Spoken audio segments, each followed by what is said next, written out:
기후정의라는 게 무엇인가?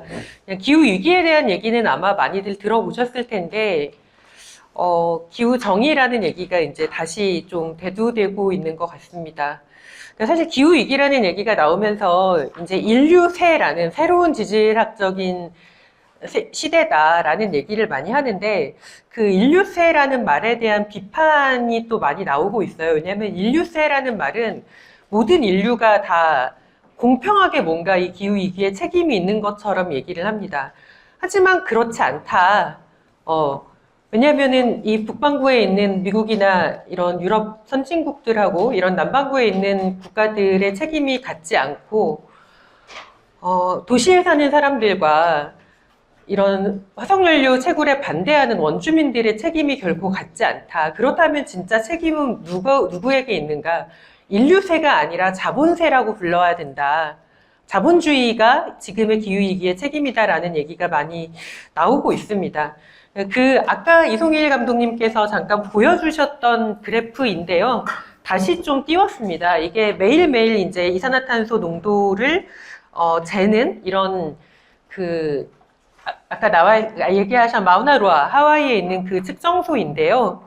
보시면 자본주의가 본격적으로 가동이 되기 시작하면서 산업사회가 되면서 이산화탄소 농도가 올라간 것을 볼 수 있습니다.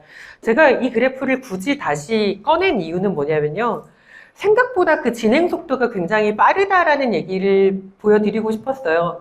제가 학부를 환경공학과를 나왔는데, 제가 98년도에 대학을 입학을 했습니다. 98년도에 환경공학과에 입학을 해서 대기오염 개론이라는 수업을 들으면서 대기 중에 이산화탄소 농도가 얼마다라고 외웠냐면 350ppm이라고 외웠어요. 불과 한 20 몇 년 전인데, 20 몇 년 전에 대기 중에 이산화탄소 농도가 350ppm이라고 배웠는데 지금은 420ppm이 됐습니다. 불과 한 세대도 지나기 전에 이 방 안에 한 4년 전에는 이 방 안에 이산화탄소 알갱이가 350개가 있었어요. 근데 지금은 420개가 있다는 거죠. 불과 30년도 안 되는 기간 동안 일어난 변화입니다. 엄청난 변화인 거죠. 근데 그게 이 방만 그런 게 아니라 전 세계의 대기가 다 그렇다라는 거죠. 그런데 이 이산화탄소라는 놈은 어떤 성격이 있냐면 마치 담요를 두른 것처럼 태양에서 들어온 에너지를 이렇게 가지고 있는, 저장하는 성질이 있어요. 그런 알갱이의 수가 350개에서 420개로 늘어났기 때문에 지구가 온도가 올라가고 있다라는 것이 기후변화라는 것의 가장 기본적인 과학적인 설명입니다. 엄청난 변화가 제가 대학을 입학할 때부터 시작해서 지금까지, 저는 사실 대학 입학한 게 엊그제 같은데 말이죠. 그 기간 동안 일어났다라는 얘기를 드리고 싶었습니다. PPT 열어주시면 되겠습니다. 제목이 굉장히 거창한데요. 이제 이송일 감독님께서는 굉장히 어떤 전 세계적인 이런 얘기를 해주셨다면 저는 사실 마음이 조금 더 급합니다. 왜냐면은 여기 오신 분들도 다들 엄청 바쁘신 분들이 오셨을 텐데 우리나라의 뭐 기후위기 정책과 문제점과 뭐 앞으로 어떻게 해야 될지 막 이런 얘기까지 하려고 이제 생각을 하다 보니까 조금 빨리 넘어가려고 노력을 많이 하겠습니다. 그래서 가능한 시간을 좀 지켜서 강의를 해보려고 노력을 다 하겠습니다. 목차는 보시면 되고요. 우리가 언제부턴가 1.5도씨라는 얘기를 굉장히 많이 들어보셨을 거예요. 1.5도씨 이내로 온도 상승을 막아야 된다. 그거보다 더 넘어가면 안 된다. 근데 사실 이 1.5도씨라는 이 목표가 명확해진 거는 몇 년 되지 않았습니다. 2018년도에 인천에서 IPCC 총회가 열렸습니다. 그때 열렸을 때 전만 해도 1.5도씨라는 기준과 2도씨라는 기준, 두 개의 기준을 같이 썼어요. 가능한 1.5도씨 이내로 상승을 제한해야겠지만 2도씨까지도 뭔가 괜찮은 거 아니냐, 약간 이런 얘기들이 있었습니다. 그러다가 1.5도씨라는 기준이 명확해진 게 이 1.5도씨 특별보고서라는 보고서 때문입니다. 이 1.5도씨 특별보고서에서는 뭐라고 얘기를 하냐면 온도 상승이 산업화 이전보다 1.5도씨 올라갔을 때 하고 2도씨까지 올라갔을 때 하고 그 차이가 매우 명백하다라고 얘기를 하고 있습니다. 그럼 여기서 퀴즈를 하나 드리겠습니다. 산업화 이전보다 1.5도씨라고 얘기를 하는데 그럼 지금은 산업화 이전보다 얼마나 올라갔을까요? 네, 1도 비슷합니다. 근데 한 재작년까지만 해도 한 1도 아니면 1도에서 1.1도 사이 이렇게 얘기를 했는데 작년에 연구된 결과를 보면 이미 1.1도가 넘어갔다라고 얘기를 많이 합니다. 그 얘기는 뭐냐면 1.5도와 2도의 차이가 우리에게 남은 온도로 따지면 0.4도냐 0.9도냐 엄청 9배가 넘는 차이인 거죠. 그러니까 지금을 기준으로 하면 1.5도씨냐 2도씨냐의 차이가 엄청 큽니다. 왜냐하면 우리가 그만큼 빨리 급격하게 줄여야 된다라는 얘기인 거죠. 이 1.5도씨 특별보고서가 600페이지 정도 돼요. 엄청 다양하게 1.5도와 2도의 차이, 왜 우리가 1.5도 이내로 온도 상승을 멈춰야 하는가에 대해서 쭉 얘기를 하고 있습니다. 거기에 아까 감독님께서 얘기하신 산호초에 대한 얘기, 생태계에 대한 얘기, 여러 가지 얘기가 있는데요. 결론적으로 보자면 우리가 1.5도씨 이내로 온도 상승을 멈추기 위해서 해야 되는 일까지도 제안을 하고 있습니다. 1.5도 이내로 온도 상승을 멈추기 위해서는 2010년 발생량에 비해서, 배출량에 비해서 2030년까지 약 45%를 줄여야 된다. 그리고 2050년까지는 넷제로라고 얘기하는 순배출 제로 혹은 요새는 탄소 중립이라고 얘기하는 상황까지 줄여야 된다라는 얘기를 하고 있습니다. 근데 문제는 이게 이제 2010년 기준으로 2030년까지 거의 절반 가까이 줄여야 된다라는 건데 지금이 몇 년인가요? 이미 2022년이잖아요. 남은 건 8년밖에 안 돼요. 그러면 그 사이에 과연 얼마나 줄었느냐? 대한민국만 놓고 보자면 일단 전 세계적으로도 거의 줄이지 못했고요. 아직까지. 대한민국만 보자면 2010년에 비해서 더 많이 배출하고 있습니다. 2022년 현재. 2019년까지 엄청나게 배출량이 늘었어요. 그러다가 2019년 이후에 약간 떨어진 수준입니다. 그렇기 때문에 2010년과 비교하자면 45% 줄이기는커녕 오히려 많이 늘어난 상태다. 우리나라는 정말 기후위기 대응이라는 면에 있어서 정말로 다른 나라들보다도 훨씬 더 나쁘다라는 얘기를 이따 다른 그래프를 통해서도 보여드리도록 하겠습니다. 한국의 대응은 어땠는가? 본격적으로 얘기를 하기 전에 그러면은 우리나라는 얼마만큼 많이 배출하고 있느냐? 아까 이송일 감독님 보여주신 그래프에서 1%라고 얘기했던 것은 그러니까 히스토리컬, 그러니까 역사적으로 누적 배출량으로 봤을 때 1%라는 얘기였고요. 만약에 2020년 기준으로 하면 2% 정도를 배출하고 있습니다. 전 세계가 2020년 1년 동안 배출한 양의 2%를 대한민국에 배출하고 있습니다. 순위로 따지자면 213개 국가 중에 9위, 8위, 9위 이렇게 왔다 갔다 합니다. 물론 인구가 다 같지 않기 때문에 뭐 1인당 배출량 이렇게 따지면 또 다를 수 있는데요. 인구로는 우리나라가 한 20등, 21등 정도 되는 나라예요. 그 정도 되는 나라인데 배출량으로는 8등, 9등 합니다. 1인당 배출량으로 봐도 엄청나게 많이 배출하고 있는 나라라는 거죠. 이 그래프를 이제 보여드리는 것은 좀 의외일 수 있어요, 이 그래프가.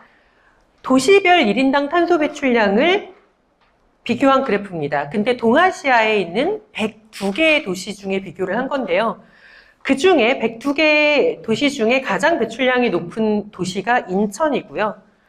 원주가 7등, 수원이 17등, 서울이 21등입니다. 약간 의외죠. 보통 우리가 생각하기에 생활 수준이 높고 소비를 많이 하면 배출량이 많을 것 같고, 그렇다면 인천이 1위고 왜 서울은 21등일까? 이것은 이 배출량은 특정한 지역에서 배출하는 총량을 그 지역의 인구수로 단순하게 나눈 겁니다. 인천이 많은 이유는 인천에 화력발전소가 있고 산업, 석유화학산업 단지가 있기 때문에 산업 부분이 배출량에서 되게 압도적인 배출량을 차지한다는 걸 이 그래프를 보면 알 수가 있습니다. 원주는 강원도에 있는 웬만한 산업들이 다 모여있는 도시고요. 수원은 우리가 잘 알고 있는 큰 공장이 있죠. 네, 삼성 때문에 수원이 되게 높은 순위를 차지하고 있습니다. 서울은 보시면 아시겠지만 서울은 산업이 거의 이제 없죠. 원래도 별로 많지 않았는데 땅값이 비싸지면서 최근에는 더 산업이 서울 바깥으로 퇴출이 되면서 서울 자체에서 배출하는 양은 오히려 예전보다는 약간 줄어든 상태라고 볼 수가 있습니다. 이 그래프를 보고 아까 제가 산업이 주 배출원이구나라는 걸 알 수 있다라고도 얘기를 드렸는데 또 하나 알아야 되는 게 있습니다. 뭐냐면 그러면 서울 사람들이 인천 사람들보다 책임이 적은가? 아니죠. 네, 실제로 모든 것을 서울은 다 외부화 시켜놓고 여기에는 오염도 별로 없어요. 서울에는. 석탄화력 발전소도 한 개도 없습니다. 하지만 그러면서 서울에서 전기는 다 받아 쓰고 저기서 만든 철강으로 다 자동차 소비 가장 많이 하는 도시인 거죠. 그러니까 그렇기 때문에 이 지역에서 직접적으로 배출되지 않는다고 해서 책임이 없는 것이 아니다. 배출에 대한 책임과 어떤 오염은 전가되고 있다. 다른 도시로, 다른 생산하는 곳으로. 그것에 대한 우리가 정의로운 방식으로 전환을 어떻게 할 것인가도 고민이 필요하다라는 얘기를 드릴 수 있을 것 같습니다. 2017년 기준으로 우리나라 국가 계산한 전체 탄소 배출량은 7억 톤이 좀 넘어요. 그 7억 톤이 좀 넘는 거에서 국가에서 어느 정도 큰 기업들한테는 온실가스 배출량을 공시하도록 하고 있습니다. 2017년 기준으로 960개의 기업이 배출량을 공시하도록 되어 있었어요. 그 960개의 기업이 배출하는 양이 6억 3천만 톤이에요. 전체 배출량, 뭐 농업 부분, 무슨 부분 다 해서 전체 배출량이 7억 톤이 좀 넘는 수준인데 그 중에 이 960개의 기업이 배출하는 양이 6억 3천만 톤이라는 얘기는 아까 제가 얘기 드린 것처럼 대부분 이런 대기업들이 배출하고 있다라는 얘기로 드릴 수 있습니다. 그 중에서도 보시면 상위 10%의 기업이니까 96개의 기업이 이 배출량 중에 87%를 배출하고 있어요. 그 96개의 기업이 어떤 업종에 있나를 살펴봤더니 96개 중에서 27개는 발전회사, 18개는 석유화학회사, 8개는 시멘트 회사, 5개는 철강회사, 5개는 정유, 집단에너지, 폐기물 이런 순서로 되어 있습니다. 그 얘기는 특정한 업종이 이 산업에서 배출되는 양의 대부분을 배출하고 있다는 것이고 그 산업에서 배출되는 양이 우리나라 배출량의 대부분을 또 차지하고 있다는 거죠. 10%가 87%를 배출한다. 어디서 많이 좀 들어본 얘기 같지 않으세요? 상위 10%의 부자가 워프의 90%를 가지고 있다처럼 이 탄소 배출에 있어서도 빈익빈 부익부가 있다라고 얘기를 드릴 수 있습니다. 더 놀라운 것은 상위 1%, 그러니까 즉 10개의 기업이 배출하는 양이 절반이 넘어요. 제가 일부러 1등은 좀 비워놨고요. 보시면 2등부터 이제 6등까지는 다 발전회사입니다. 만약에 이렇게 발전회사가 쪼개지지 않고 한전 하나로 있었으면 그 한전이 1등이었을 텐데 쪼개놔서 1등은 아니고 2등부터 6등까지 이렇게 다 발전회사들이 있고요. 그 다음에 현대제철, 쌍용, 양회, 포스코에너지, 현대그린파워 이렇게 있습니다. 근데 제가 이 비워놓은 1등의 기업이 전체 배출의 11.3%를 차지하고 있습니다. 네, 전체 산업 배출에. 여기는 어딜까요? 네, 맞습니다. 포스코. 포스코가 포항에도 제철소가 있지만 광양에도 제철소가 있어요. 그래서 포항제철소와 광양제철소에서 배출되는 탄소의 양이 어마어마하기 때문에 그 단일한 하나의 기업이 배출하는 양이 전체 배출량의 10%가 훌쩍 넘는 양을 배출하고 있습니다. 그런 포스코가 사실은 지금 삼척에 석탄화력 발전소도 짓고 있고요. 그런 포스코가 베트남에 또 석탄화력 발전소를 짓고 있어요. 그러니까 단지 그냥 철강회사라는 것뿐만 아니라 기후위기 시대에 하면 안 되는 일들을 굉장히 많이 하고 있고 투자를 하고 있기 때문에 기후악단 기업이라고 이제 불리고 있습니다. 여기 이제 금속업계에서도 많이 와 계시지만 실제로 이 배출량이나 이런 거를 고려했을 때 정말로 영향이 큰 때가 따로 있다. 그래서 사실은 아까 우리 금속의 이성희 국장님께서 앞에 플라스틱 음료통을 놓고 이거 빨리 치워야겠다라는 얘기를 하시더라고요. 그래서 저를 보면 사람들이 많이 그래요. 일회용품 쓰다가 저를 보고 일회용품 쓰면 안 되는데 막 이렇게 얘기를 많이 하시거든요. 근데 사실 저는 개인의 실천은 기본으로 해야 되지만 그것보다 훨씬 더 중요한 일이 많이 있다라고 얘기를 드리고 싶습니다. 그리고 그런 일을 하실 수 있는 분들이 여기 앉아 계신 민주노총에 있는 분들이다라고 꼭 얘기를 드리고 싶습니다. 사이토 고에이라는 사람이 지속불가능 자본주의라는 책을 썼어요. 그 책의 앞에 뭐라고 얘기가 나오냐면 그런 개인적인 실천, 요새 줍깅이니 여러 가지 많이 하잖아요. 그런 개인적인 실천은 오히려 나쁘기까지 하다라는 얘기를 책에 썼어요. 왜냐? 착각을 준다는 거죠. 내가 뭔가 되게 기후위기를 위해서 뭔가 열심히 하고 있는 것처럼 스스로 자기 위안을 주고 착각을 줘서 진짜 해야 될 일을 하지 않게 만드는 효과가 있다. 그래서 그런 개인적인 실천이 오히려 해롭기까지 하다라는 얘기를 사이토 고에이는 합니다. 저는 기본으로 텀블러 들고 다니고 뭘 하고 하지만 그게 우리가 하는 행동의 모든 것이 되어서는 안 된다라는 얘기를 꼭 특히 이제 민주노총에 계시는 분들에게 여러분이 정말 중요하다라는 얘기를 위해서라도 꼭 드리고 싶었습니다.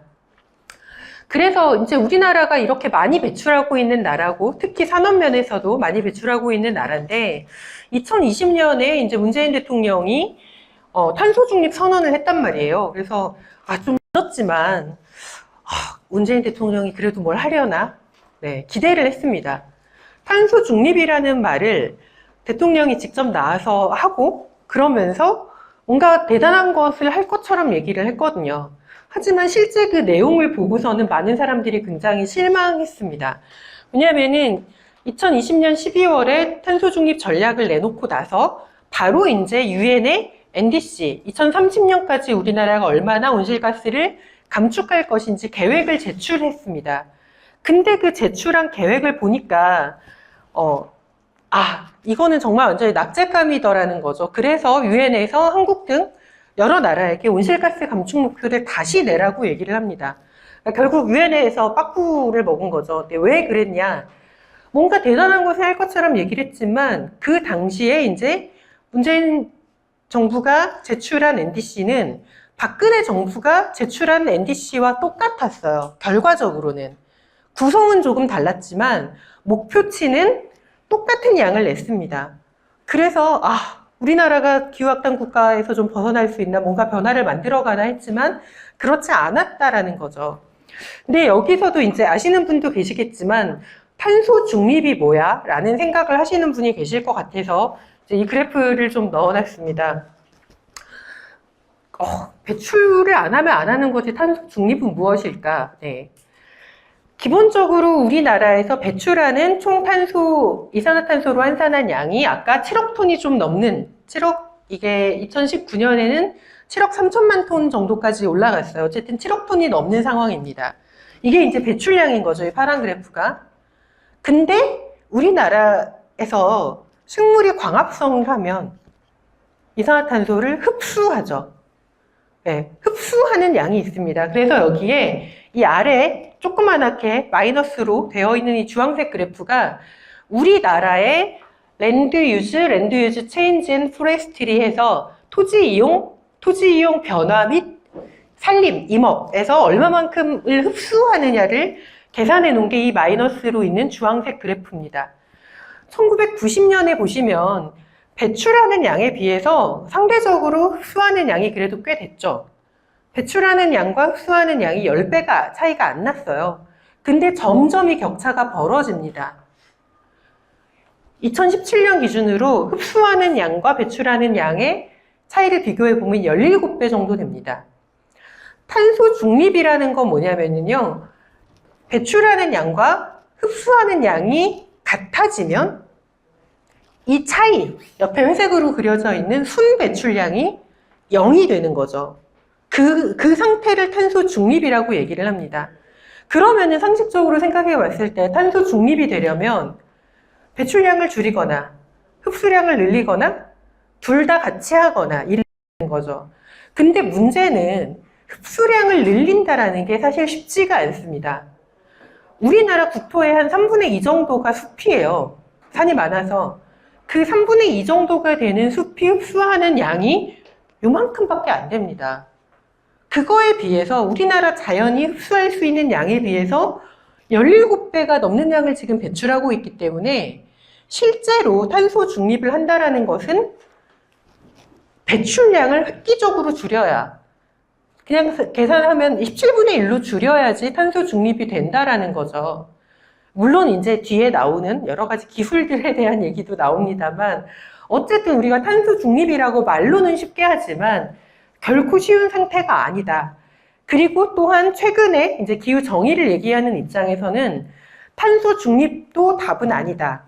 왜냐면 자꾸 이 흡수하는 양을 가지고 장난을 치려고 하는 사람들이 많아요. 그래서 얘랑 이렇게 또이또이 되는 탄소 중립이 아니라 이 배출되는 양 전체를 아예 0으로 만드는 배출 제로로 가야 된다는 것이 국제적인 기후 정의 운동에서는 요구 사항이다라고 얘기를 드릴 수 있습니다. 그래서 아까 얘기 드린 문재인 정부가 어쨌든 유엔에 다시 제출을 하라고, 목표를 제출을 하라고 요구를 받았고, 그래서 작년에 탄소중립위원회라는 게 출범을 했습니다. 2021년 5월이었죠. 작년 11월에 있었던 캅26, 캅26, 영국의 글래스고에서 있었던 캅26에 다른 제대로 된 이제 그 목표를 제출하기 위해서 이 탄소중립위원회가 이제 여러 가지 작업들을 했습니다. 근데 이제 문제가 굉장히 많았어요. 이 그래프가 너무 복잡해 보이실 텐데 이거를 다 아시라는 건 아니고, 일단은 아까 제가 1.5도씨 목표 얘기할 때 우리가 1.5도씨 이내로 온도 상승을 막으려면 2010년에 비해서 2030년까지 몇 %를 줄여야 된다 그랬나요? 네, 45%였고 그것을 다르게 계산을 하면 2018년 기준으로 하면 한 절반, 50% 정도를 줄여야 되는 것이 이제 목표가 돼야 됩니다. 근데 일단 탄중이가 목표를 그거보다 더 낮게 잡았어요. 40% 정도로 잡았습니다. 근데 일단은 그래도 50% 줄여야 되는데 40%면은 꽤 많은 거 아니야? 라고 생각하실 수 있는데 여기에 또 이제 장난이 좀 들어가 있어요. 뭐냐면 총 배출량하고 순 배출량, 아까 얘기 드린 흡수량을 뺀 양이 순 배출량인데 2018년 기준은 총 배출량으로 계산해 놓고 2030년 목표는 순 배출량으로 계산을 한 거예요. 이렇게 계산을 하니까 40%를 감축하는 걸로 보이지만 실제 총 배출량 대비 총 배출량 감소량은 한 30%밖에 안 되고요. 순 배출량 대비 순 배출량으로 하면 그거보다는 좀 높은 양이 나오는 거죠. 그러니까 이런 식으로 탄소중립위원회가 자꾸 뭔가 원래 우리가 얼마만큼 이것을 적극적으로 줄일 수 있나 이런 계산을 하기보다는 자꾸 이런 숫자로 보여주는 것에 있어서 이제 약간 장난을 이렇게 치는 모습들이 있었고요. 그보다 더 중요한 문제가 있었습니다, 여기에. 뭐였냐면 아까 얘기했었던 지금 우리나라에서 흡수하는 것은 자연이 나무가 이렇게 흡수하는 거잖아요. 여기 흡수 및 제거에 보면 원래 자연적인 흡수원 말고 CCUS라는 것과 국외 감축이라는 게 들어가 있습니다. 일단 CCUS는 탄소를 캡처해서 저장하겠다 뭐 이런 거예요. 그러니까 대기 중에 이미 배출이 된 탄소를 기술적으로 다시 포집해서 저장하는 방식으로 이미 배출된 탄소를 줄이는 기술을 얘기합니다. 아직 완성되지 않은 기술이에요. 상용화되어 있지 않은 기술인데 이거를 통해서 이만큼 줄이겠다라고 얘기를 하고 있어요. 이 계획에서. 두 번째, 더 문제되는 게 있죠. 국외 감축. 국외 감축의 양이 생각보다 되게 많습니다. 국외 감축이라는 건 뭐냐면요. 해외에 그만큼 우리의 짐을 떠넘기겠다라는 거예요. 일종의 이것도 제국주의인 거죠. 아까 전 시간에 이송일 감독님이 얘기하셨던 것처럼 이런 권리를 사와서 우리는 죽어도 더 배출하겠다. 이런 의지를 보여주는 게 이제 국외 감축 부분이라고 얘기를 할 수가 있습니다. 이것까지 다 때려 넣어서 총배출량 대비 순배출량으로 해서 40%를 줄이겠다라는 것이 지금 정부에서 제출한 계획인 거죠. 그래서 이제 기후정의 운동을 하는 사람들은 탄중위가 문제가 되게 많다라는 얘기를 하면서 이제 활동을 했었습니다. 탄중위의 구성 자체도 문제였어요. 탄중위원이 100명 정도였는데 그 중에 노동은 한국노총위원장 1명이 들어갔습니다. 민주노총으로도 제안이 들어왔는데 그 구성이 제대로 뭔가 논의를 할 만한, 구색 맞추기로 노동을 넣어놓은 것이지 제대로 논의할 수 있는 구조가 아니라고 판단해서 거절을 했다라고 들었습니다. 100명 정도 되는 탄중위원 중에 농민 1명도 없었어요. 대부분 전문가들과 이제 시민사회에서도 이제 좀 큰 단체들에서 뭐 사무처장이나 이런 사람들이 들어가서 이런 안에 합의하는 그런 탄중위였던 거죠. 2050년 목표는 더 심각했습니다. 되게 표가 복잡해 보이는데요. 일단 8월쯤에 이 초안을 내놨어요. 초안 1, 2, 3안 3개를 내놨습니다. 이러고서도 엄청 욕을 먹었죠. 저도 욕을 엄청 했고요. 이 1, 2, 3안의 가장 큰 문제는 3개의 안 중에 2개는 탄소 중립이 아닌 안이었어요. 2050년에도 순배출량이 0이 아닌 안을 내놨습니다. 그래서 시민사회로도 엄청 욕먹고 막 이러고 나서 10월 달에 다시 이제 최종 A안, B안을 내놨습니다. 이제 이것만 보시면 되는데요. 이거 아니고 이거를 보시면 됩니다. A안, B안은 둘 다 그러면 탄소 중립인데 어떻게 안이 2개일 수 있지? 라고 생각을 하실 수 있는데 뭐냐면 A안은 적게 배출하고 적게 흡수하겠다라는 안이고요. 쉽게 얘기하면 B안은 좀 더 많이 배출하고 좀 더 많이 다시 흡수하겠다라는 안입니다. 그래서 이만큼 배출하고 이만큼 흡수하겠다.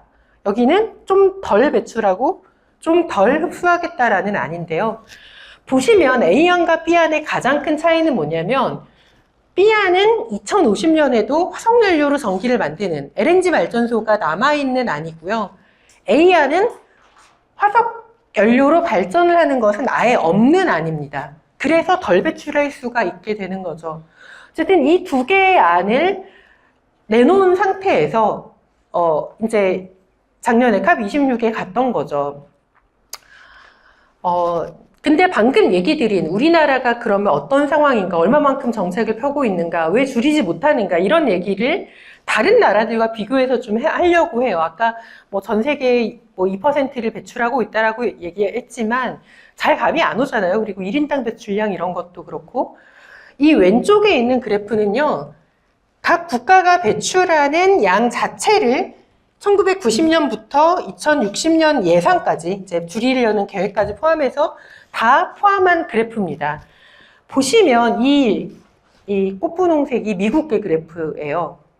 그리고 이 엄청 하늘을 찌를 듯 올라가는 이 그래프가 중국의 그래프입니다. 보시면 미국이 압도적으로 다른 나라보다 많이 배출하다가 1990년대까지 그러다가 이제 미국은 줄이려고 약간 줄어든 상태예요. 그리고 앞으로는 더 줄이겠다고 계획을 세우고 있습니다. 반면 중국은 쭉 실제로 이만큼까지 배출량이 올라갔습니다. 그래서 현재 최근 1년 동안 가장 많이 배출한 국가는 중국이에요. 근데 아까 이성길 감독님 보여주셨던 거에서 보면 지금까지 역사적으로 누적량을 보면 1등이 중국이 아니라 미국입니다. 문제는 이 두 나라가 치킨 게임을 해요. 서로 책임을 떠넘기면서 미국은 중국한테 야 지금은 니네가 제일 많이 배출하잖아. 그러면 중국은 당연히 야 지금까지 배출한 총량을 다 더하면 니네가 훨씬 많아. 이러면서 둘 다 서로 안 줄이려고 치킨 게임을 하고 있습니다. 그 틈에 우리나라는 눈치를 이렇게 보면서 우리가 유리한 대로 중국처럼 약간 우리나라는 아직은 미국처럼 잘 살지 못하니까 우리나라는 아직 더 배출해도 돼. 막 약간 이런 입장을 취하고 있는 상태예요. 근데 어쨌든 여기서는 막 중국과 미국이 이렇게 되고 인도가 막 급격하게 올라가고 있는 막 이런 것을 이제 볼 수가 있습니다. 근데 이 그래프는 굉장히 불공평한 그래프예요. 왜냐? 국가가 배출하는 총량이에요. 인구를 전혀 고려하지 않은. 미국과 중국의 인구는 엄청 차이가 나죠. 그렇기 때문에 사실 이걸 보고서 미국이 중국 탓을 이렇게 하는 것도 되게 문제입니다. 그렇기 때문에 1인당 배출량으로 환산을 한 그래프가 이 그래프입니다. 보시면 여전히 지금까지도 중국이 엄청나게 올라오긴 했지만 여전히 1인당 배출량이 가장 높은 것은 미국이고 캐나다예요. 압도적으로 지금 이 하늘색으로 되어 있는 게 현재거든요. 시점이고 이건 앞으로 계획이고요. 보시면 여전히 미국과 캐나다가 1인당 탄소 배출량은 훨씬 높습니다. 근데 여기에서 주의해서 봐야 될 게 있습니다. 이 정도 배출하는 나라들은 다 줄이고 있는데 갑자기 막 크로스해서 1인당 배출량이 엄청 높아져서 그 전까지는 이 10개 나라 중에 한 8위였는데 갑자기 3등이 된 나라가 있어요. 우리나라입니다. 이 그래프가. 그래서 원래는 이 10개 나라 중에서 중국과 인도 다음으로 배출량이 적은 나라였는데 1990년까지는 갑자기 막 배출량이 미친 듯이 올라가더니 미국과 캐나다 다음으로 1인당 배출량이 높은 나라가 돼버린 나라가 우리나라라는 거죠.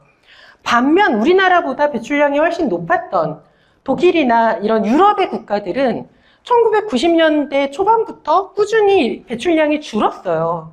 그죠? 여기도 줄었고 영국도 줄었고 다 줄었습니다. 이제는 유럽의 국가들보다 우리나라가 1인당 배출량이 더 높다라는 거죠. 미국과 캐나다를 제외하고서는. 아까 세웠던 원래 계획에 따르면 사실은 지금 아슬아슬하게 이 1등이 안 갔는데요. 원래 박근혜 정부나 문재인 정부가 세웠던 계획에 따르면 이 줄이는 계획이 지금처럼 급격하게 안 왔기 때문에 1인당 배출량으로는 미국과 캐나다를 넘어서서 1등이 될 뻔했습니다. 그러다가 더 계획을 강화하면서 1등까지는 안 가고 뭐 3, 4등 정도 되는 그 정도로 이제 머무르게 될 예정인데 문제는 우리나라는 탄소 배출량을 줄여본 적이 거의 없어요. 아까 지금까지 제출했던 계획도 지킨 적이 없습니다. 그게 가장 큰 문제예요. 왜냐? 보시면 아시겠지만 2019년에 정점을 찍었는데 2019년 이후에 2020년, 21년 줄어들었을 거라고 얘기를 하는데 과연 그게 우리가 뭔가 엄청난 결단을 하고 사회적으로 바꿔서 그렇느냐 아니면 코로나 때문이냐 알 수가 없어요. 우리가 정말로 산업 구조를 바꾸고 전기 생산을 이 재생에너지로 바꿔서 감축을 한 건지 아니면 정말로 경기가 안 좋아지고 이래서 고통스럽게 줄어든 건지에 대해서 모릅니다. 그래서 지금 세워놓은 계획도 충분하지 않은데 문제는 그 계획도 우리가 실제로 잘 실행할 수 있을 것이냐에 대해서도 굉장히 많이 이제 의문이 있습니다. 문제는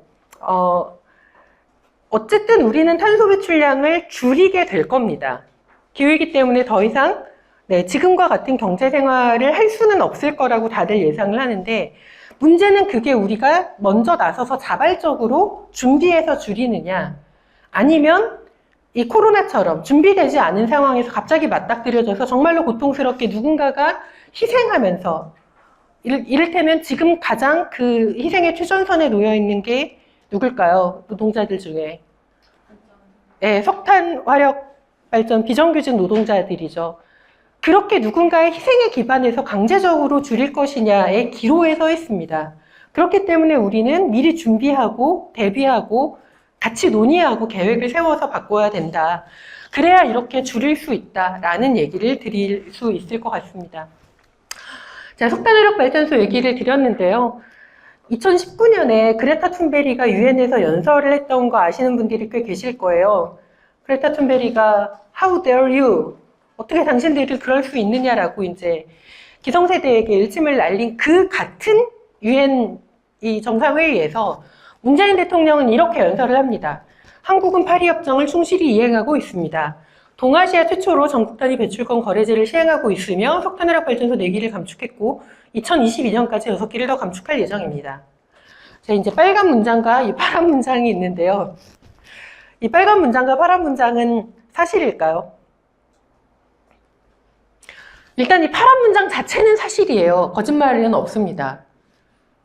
근데 빨간 문장은 저는 사실이 아니라고 얘기를 드릴 수밖에 없습니다. 왜냐? 파란 문장이 사실임에도 불구하고 이 파란 문장이 얘기하지 않는 게 있어요. 그게 뭐냐면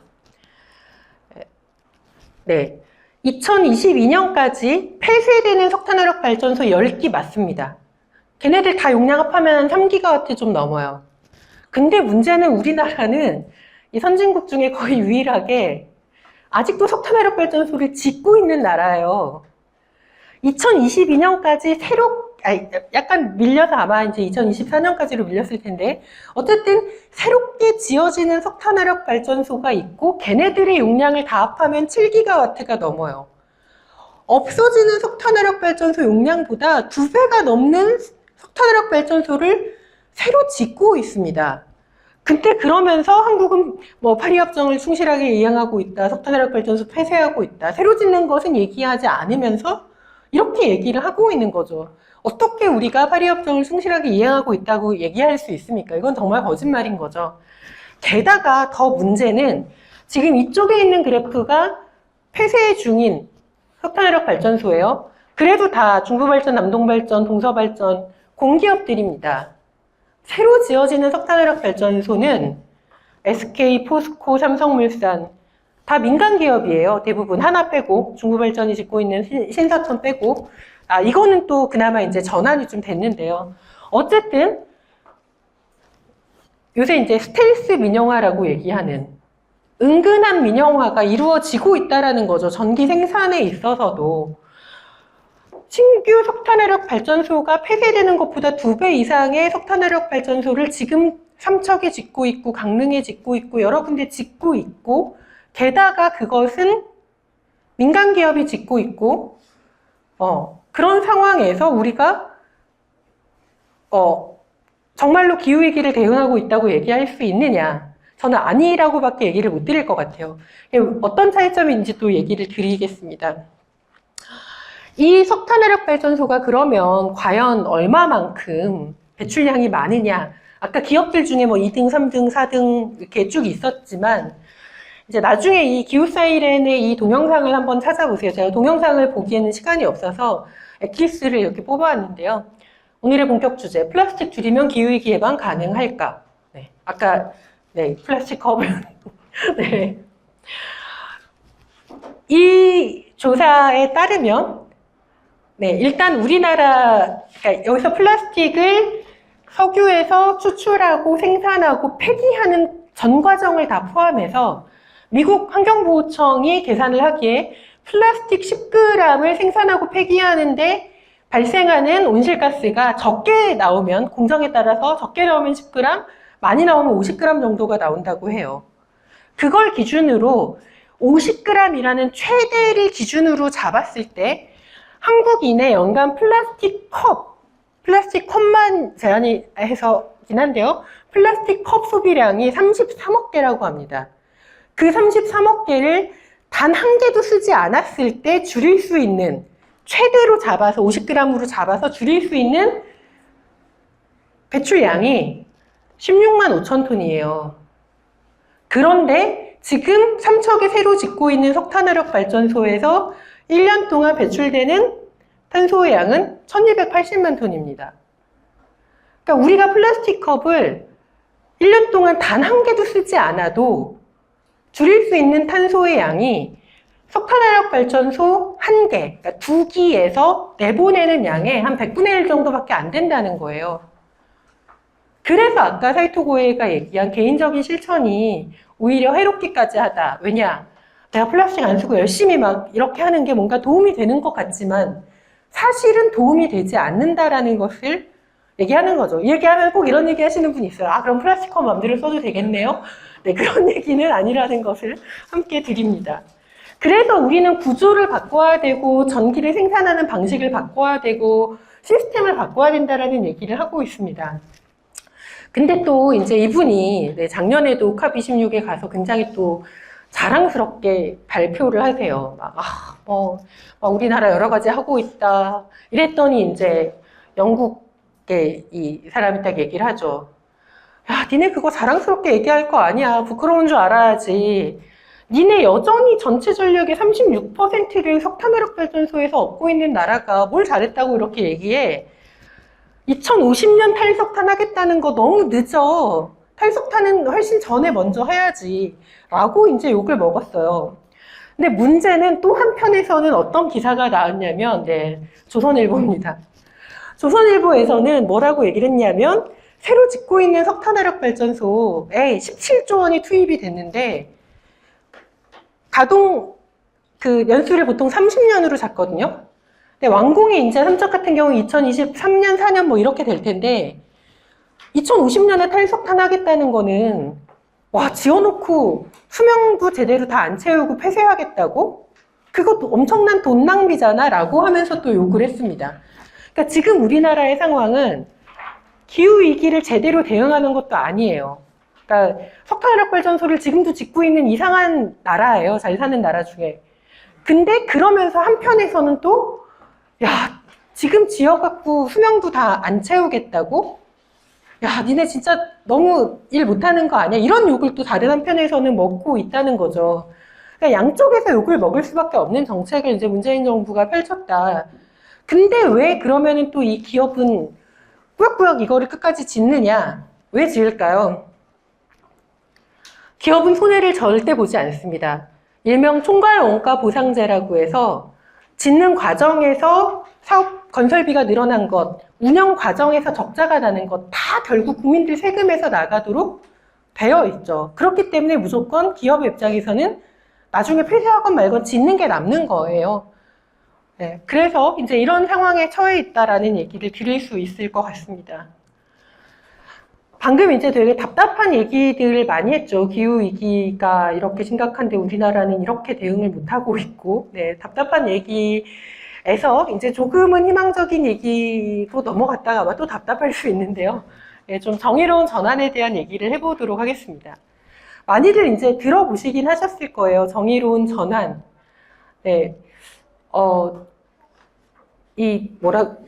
탱자가 화수를 건너면, 유자가 화수를 건너면 탱자가 된다, 뭐 이런 얘기가 있듯이 우리나라로만 개념이 들어오면 이상해지는 개념들이 있습니다. 그 대표적인 게 그린 뉴딜이에요.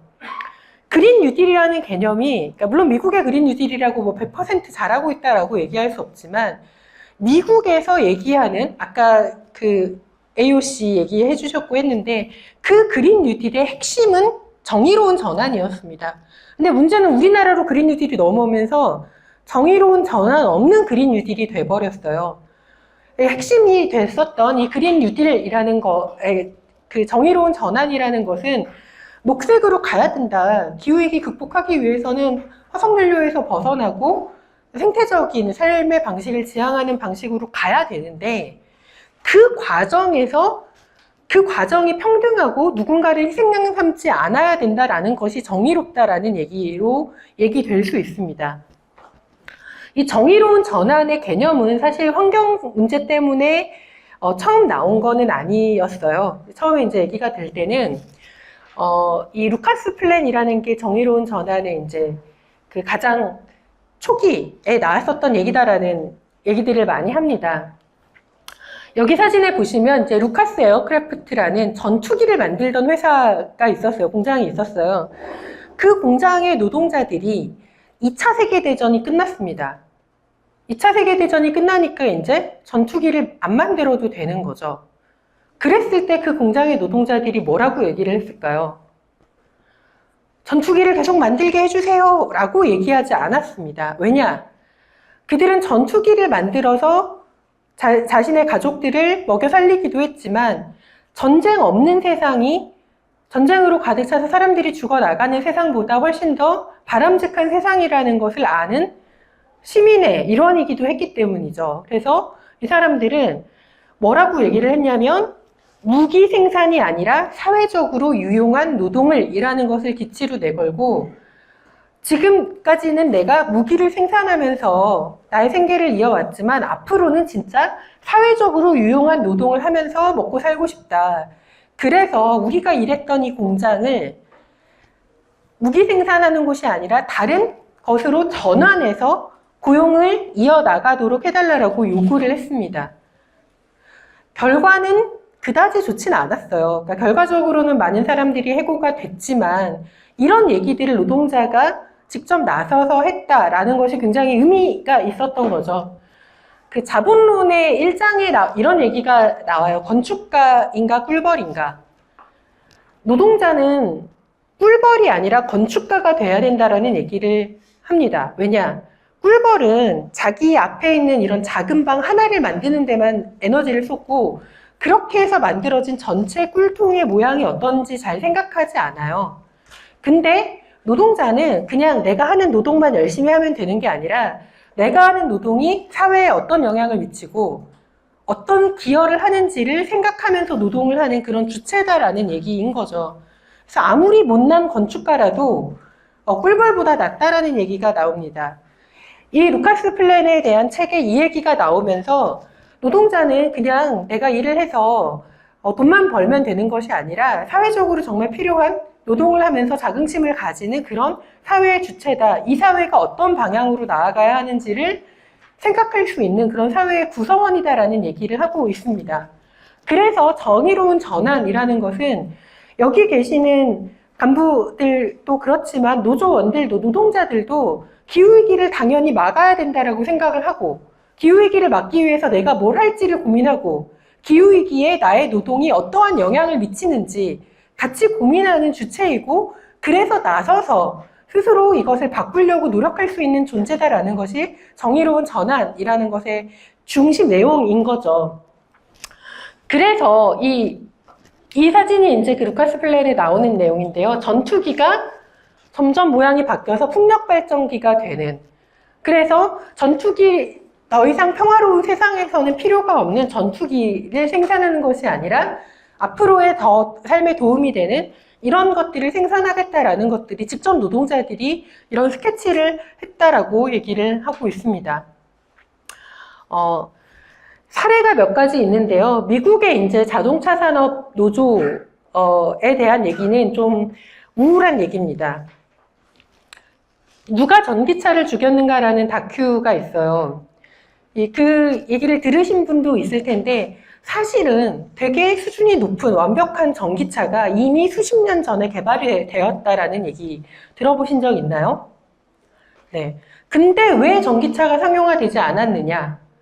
석유회사가 전기차가 상용화되면 자신들의 이익이 침해를 받을 것이기 때문에 그 전기차를 사들여서 사막에 갖다 버렸습니다. 이렇게.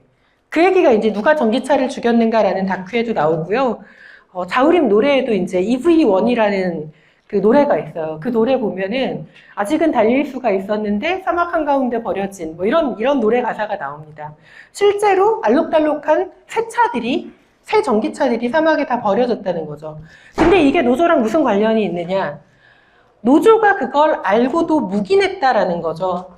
미국 자동차 산업의 위기에서 전미 자동차 노조는 전기차를 버리고 내연 기관차로 돌아가는 사측의 경영 전략을 알면서도 그게 문제가 있다라고 생각하면서도 침묵하는 대신에 대가를 받았습니다.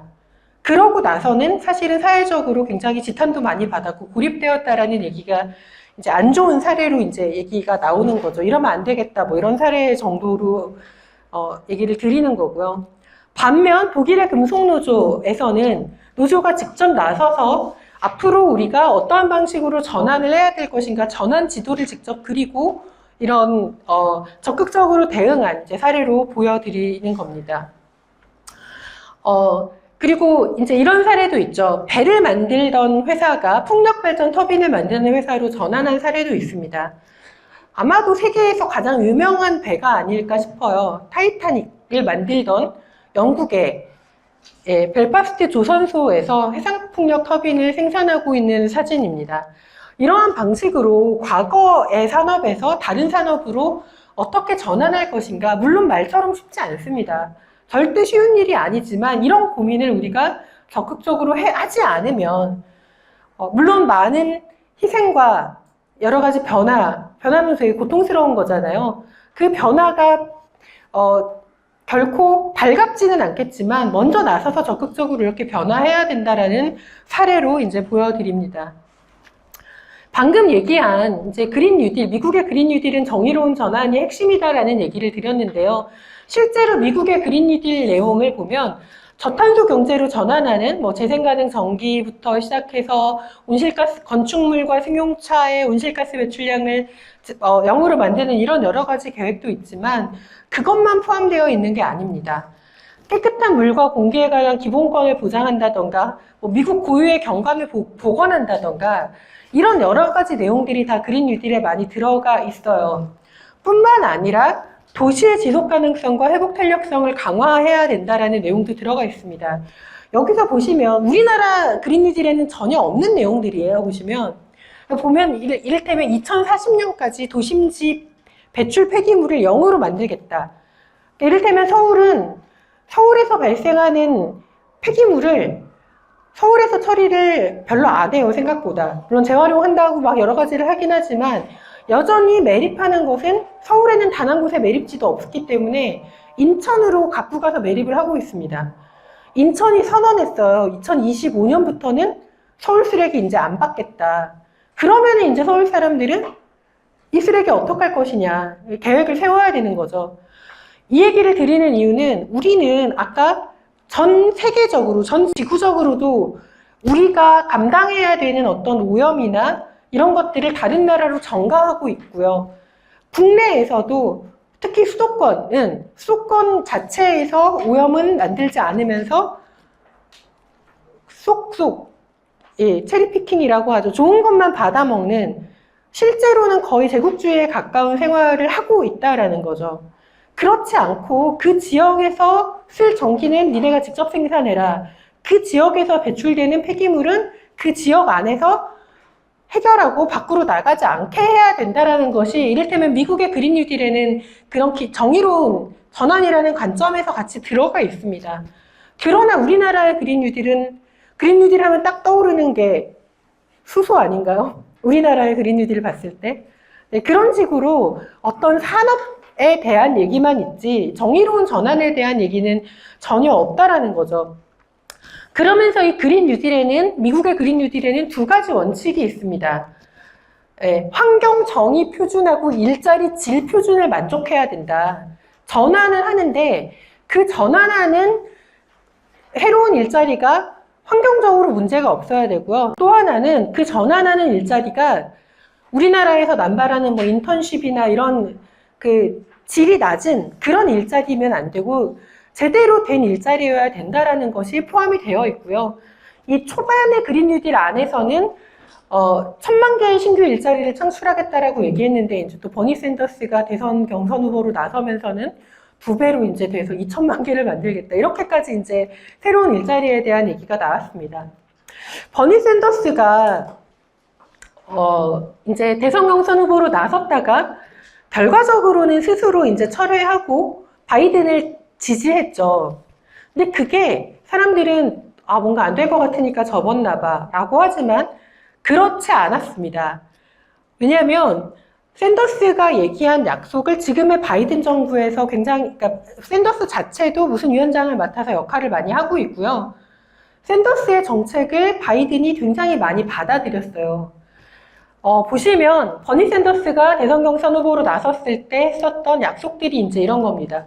화석연료 중심의 일자리에서 다른 곳으로 전환하는 노동자들에게 5년간의 임금 보장을 하고 일자리 전환 지원, 이주 지원, 건강보험, 연금, 주택 지원하겠다라는 내용들이 들어가 있었고요. 노동자들의 대학 교육을 완전 지원하고 다양한 직업을 위한 훈련을 보장하겠다.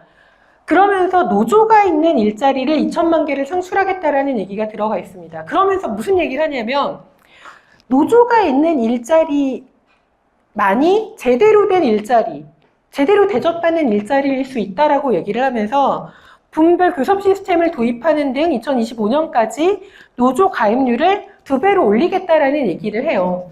그러니까 이 사진이 이제 되게 유명하잖아요. 바이든 취임식에 이러고 이제 왔는데 그러니까 스스로 경선 후보를 이제 사임을 하면서 바이든 대통령과 같이 샌더스 앤 바이든의 기후정의위원회라는 걸 만듭니다. 그 위원회에 들어가면서 이 샌더스가 자기랑 같이 했었던 이 동지들에게 편지를 보내요. 그 편지에 뭐라고 얘기를 하냐면, 아, 내가 여기에 이렇게 들어갈 수 있었던 것은 우리 운동의 성과다. 우리가 열심히 해왔던 기후운동의 성과다. 그런데 실제로 여기 들어가서 내가 뭘 하느냐보다 우리가 앞으로 무엇을 할 것인가, 우리 운동이 무엇을 할 것인가가 훨씬 더 중요하다.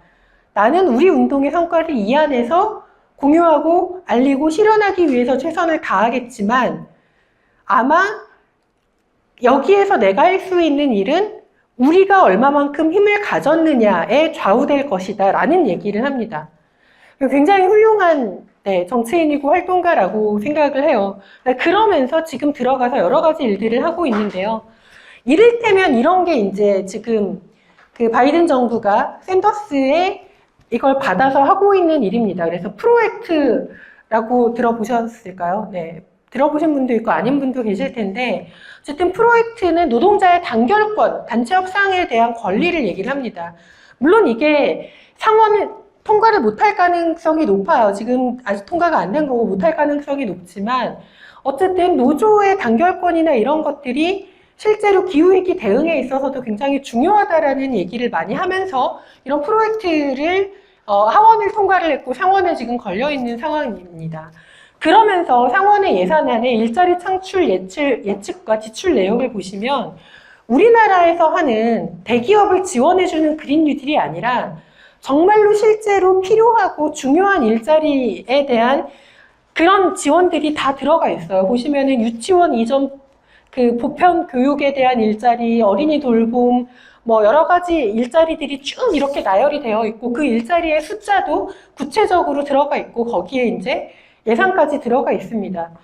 우리나라는 사실 지금 우리나라 하고 있는 수소경제나 이런 것들은 그냥 대기업을 지원하는 거잖아요. 노동자를 지원하는 게 아닙니다. 기업의 사측을 지원하는 거지. 그것과는 전혀 다른 정치가 지금 미국에서는 일어나고 있다. 그러니까 물론 저는 바이든이 완벽하다고 생각하지 않습니다만 그럼에도 불구하고 우리나라와 비교하면 정말 훨씬 나은 수준이다라고 얘기를 드릴 수 있을 것 같습니다. 코로나 이후에 미국의 경제나 사람들의 삶은 어떻게 됐느냐라는 관련해서 뉴욕타임즈 기사가 작년 가을에 났습니다. 결론적으로 무슨 얘기냐면 이 빈곤율이 코로나 이후인데도 오히려 떨어졌다라는 기사가 났어요. 근데 그게 왜 그러느냐? 어떻게 그럴 수 있었느냐? 미국 정부의 지원이 실업률 감소를 상쇄했다라고 이 기사에서 쓰고 있습니다. 실제로 코로나 이후 미국도 실업률이 엄청 높아졌어요. 그러면 당연히 빈곤율이 높아져야 될 텐데 일자리는 줄어들었고 해고를 당했지만 정부가 나서서 일자리를 잃었어도 기본적으로 살아갈 수 있는 지원을 해줬기 때문에 빈곤율은 오히려 이렇게 떨어졌다라는 기사가 뉴욕타임즈에 났습니다. 우리나라는 과연 그런 안전망을 가지고 있느냐, 지원했느냐, 네, 별로 긍정적인 대답을 하기는 어려울 것 같습니다. 네, 이제 다시 어두운 얘기로 좀 와서 방금 얘기했었던 미국의 그린 뉴딜과는 전혀 다른 방식으로 우리나라는 그린 뉴딜을 추진하고 있죠. 어떤 방식이냐? 네, 한국판 뉴딜에 심은 지역균형, 세금 지원, 심사 면제 혜택 뭐 이렇게 나옵니다. 무슨 얘기냐면 그린 뉴딜 한다고 하면서 각 지역별로 예산을 그냥 나눠주는 거예요. 그러면서 원래는 사업성이 없어서 못할 사업인데 어려우니까 심사 면제해줄게. 아, 이 돈 갖고 잘 해봐. 이렇게 되는 거죠. 잘 봐야 됩니다. 왜냐? 이를테면 인천에 그린 뉴딜 사업으로 들어가 있는 게 뭐냐? 국제 그린 스마트 타워 조성이에요. 이게 그린 뉴딜이라고 얘기를 하고 있습니다. 새로 건물 짓겠다는 건데, 네. 그리고 여기도 보면 많은 게 있어요. 스마트 물관리 인프라 조성, 수소 모빌리티 파워팩 평가 인증 기반 구축. 이런 게 지금 그린 뉴딜이라고 다 세금 지원이 가고 있는 거예요. 그린 뉴딜 중에서 그나마 괜찮은 게 경남입니다. 경남은 해상풍력단지 연계해서 재생에너지로 연계하겠다라는 이런 게 나오는데 이거는 그나마 지금은 안 계시지만 김경수 전 지사가 그린 뉴딜에 대한 개념이 조금 있기 때문에 그나마 이런 사업이 진행이 된 거고요. 그렇지 않은 데는 정말 말도 안 되는 것들이 그린 뉴딜이라는 이름으로 막 이렇게 추진이 되고 있습니다. 결과적으로 지역균형 발전 얘기를 하면서 정말 쓸데없는 곳으로 탄소를 줄이거나 아니면 정의로운 전환이라거나 이런 것과는 전혀 상관없는데 다 세금이 쓰이고 있는 거예요. 그러면서 문재인 후보 시절 약속했었던 비정규직 정규직 전환은 단 한 건도 되지 않았다. 이런 기사 많이 보셨을 겁니다. 그러면서 돈은 이런 곳으로 다 새고 있는 게 한국의 그린 뉴딜이다. 두산중공업은 문재인 정부의 탈핵 정책의 가장 큰 피해자다라고 스스로를 이야기합니다. 왜냐하면 두산중공업이 우리나라 핵발전소 부품을 다 만들거든요. 사실은 앞으로 더 지을 거 생각하고 부품 다 만들어놨는데 갑자기 안 한다니까 우리 어떻게 막 이런 얘기를 많이 합니다. 그렇게 난리를 쳐서 1조 원을 지원을 받았어요. 근데 우리나라 정부는 이 기업에 지원을 해줄 때 조건을 걸지 않습니다, 잘. 1조 원을 지원해 줬더니 골프장에 2,200억 원을 빌려줬다 막 이렇게 얘기를 하고 있고요. 이게 좀 가려졌는데 지원을 받았지만 구조조정은 또 한편에서 계속 하고 있습니다. 노동자들은 계속 자르고 있어요. 그런 상황에서 이제 작년 말에 문재인 대통령이 6대 기업 총수하고 이제 되게 한가롭게 오찬을 즐기고 있는 거죠. 보면은 지금의 정부가 누구 편이냐? 그러니까 사실 저는 이제 기후 환경 운동을 하면서 기업은 그냥 기업 통째로 일반 시민들은 많이 보잖아요. 근데 거기 안에는 노동자와 사측을 분리해서 사실 잘 보지 못합니다. 그래서 삼성이 망하면 나라가 망한다 이런 얘기도 많이 하잖아요. 근데 그게 일반 사람들의 인식인데 정부는 명확하게 나눠서 생각하고 있어요. 정부는 노동자 편이 아니고 기업의 총수들, 재벌들 편입니다. 이런 정책을 지금 펴고 있다. 그래서 기후운동하는 이 친구들이 2050년 장기 저탄소 발전 전략 수립을 위한 토론회에 가서 단상을 점거했습니다. 벌써 재작년이 됐네요. 2020년이니까. 단상을 점거하면서 1.5도씨 목표 없는 장기 저탄소 발전 전략은 청년 미래를 박살내는 기만 행동이다. 이런 이제 플랑을 걸고서 활동을 하고 있는 건데요. 사실 제가 이 사진을 넣은 것은 이것 때문이 아니라 이것 때문에 넣어놨습니다. 그린 뉴딜 아니다. 구린 뉴딜이다. 실제로 청년들의 입장에서 봐서도 그린 뉴딜이라고 하는데 저게 노동자들을 구제하는 것도 아니고 실제로 탄소를 얼마만큼 줄일 수 있을지 그것도 모호하고 1.5도씨 이내로 온도 상승 안 막으면은 난리가 난다는데 그럴 계획도 없고 얼마나 정부가 한심해 보였으면 구린 뉴딜이라고 얘기를 하고 있는 거죠. 정의로운 전환도 이제 조금 더 논의가 깊어지기 시작했습니다. 그 전까지는 그냥 정의로운 전환이라고 얘기를 했는데 거기서 얘기하는 정의가 무엇이냐 그걸 좀 나눠서 봐야 된다라는 얘기가 나오고 있고요. 그래서 이게 좀 글자가 밀렸는데 이 민주노동연구원에서 이제 나온 보고서가 있습니다. 올 초에 나왔나요?